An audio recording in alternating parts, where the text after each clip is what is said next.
जल्दी जल्दी घर के सारे काम निपटा बेटे को स्कूल छोड़ते हुए ऑफिस जाने का सोच घर से निकल ही रही थी कि फिर पिताजी की आवाज आ गई, बहू जरा मेरा चश्मा तो साफ कर दो। और बहू झल्लाती हुई कपड़ा ला चश्मा साफ करने लगी। इसी चक्कर में बेटा स्कूल में और खुद आज फिर ऑफिस देर से पहुंची।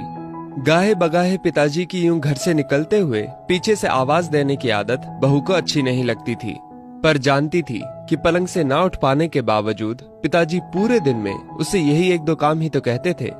काम छोटा सा था पर ऑफिस जाने की भी तो जल्दी होती थी सुबह सुबह। एक दिन पति से चर्चा की, पति की सलाह पर अब वो सुबह उठते ही पिताजी का चश्मा साफ करके रख देती। लेकिन फिर भी घर से निकलते समय पिताजी का बहू को बुलाना बंद नहीं हुआ। दिन बीते, एक समय वो आया कि समय से खींचातानी के चलते अब बहू ने पिताजी की पुकार को अनसुना करना शुरू कर दिया। एक दिन ऑफिस की छुट्टी थी तो बहू ने सोचा क्यों ना घर की साफ सफाई कर लूं। अचानक पलंग से नीचे गिरी पिताजी की डायरी हाथ लग गई। उसे पलंग पर उठाकर रखते हुए उत्सुकता हुई कि देखूं तो सही पिताजी सारा दिन क्या लिखते रहते हैं। यही सोचकर यूं ही खोल दिया एक पन्ना। उस पन्ने पर लिखा था, मेरी प्यारी बहू, आज की इस भागदौड़ भरी जिंदगी में घर से निकलते समय बच्चे अक्सर बड़ों का आशीर्वाद लेना भूल जाते हैं। बस इसीलिए जब तुम चश्मा साफ कर मुझे देने के लिए झुकती हो तो मैं मन ही मन अपना हाथ तुम्हारे सिर पर रख देता। वैसे मेरा आशीष सदा तुम्हारे साथ है बेटा। आंखें नम हो गईं। बस अगले दिन से ही बहू ससुर का रिश्ता मानो पिता पुत्री में बदल गया। अब 5 मिनट पहले तैयार होकर बेटे को स्कूल छोड़ने के लिए पिताजी की आवाज से पहले ही बहू चश्मे को साफ कर देती। पीने के पानी का जग उनके पलंग के सिरहाने रखती। जाते समय लाड़ प्यार से 2-4 वाक्यों में सारे दिन की हिदायतें देती।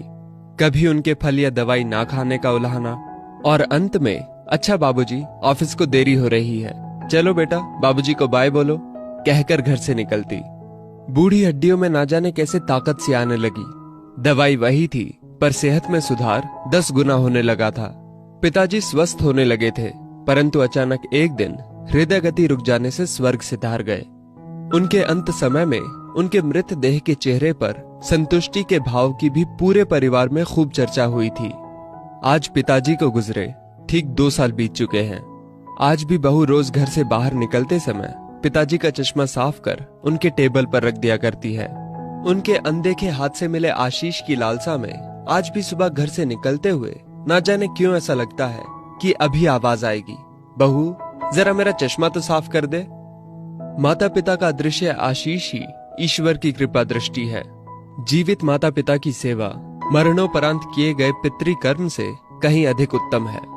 जीवन में हम बहुत कुछ महसूस नहीं कर पाते, और जब तक महसूस करते हैं तब तक वो हमसे बहुत दूर जा चुका होता है। आइए इन बूढ़े वृक्षों को जल रूपी स्नेह तथा सेवा रूपी खाद से संजोकर फिर से युवा, स्वस्थ तथा हरा भरा करने का प्रयास करें। दोस्तों, इस वीडियो को लेकर आपकी क्या राय है नीचे कमेंट करके जरूर बताइएगा। और अगर आपको ये वीडियो अच्छी लगी हो तो इस वीडियो को लाइक करिएगा, शेयर करिएगा ज्यादा से ज्यादा लोगों तक। और ऐसी और भी इंस्पिरेशनल वीडियोस के लिए सब्सक्राइब करें हमारे YouTube चैनल को और Facebook पर फॉलो करें हमारे पेज को। धन्यवाद।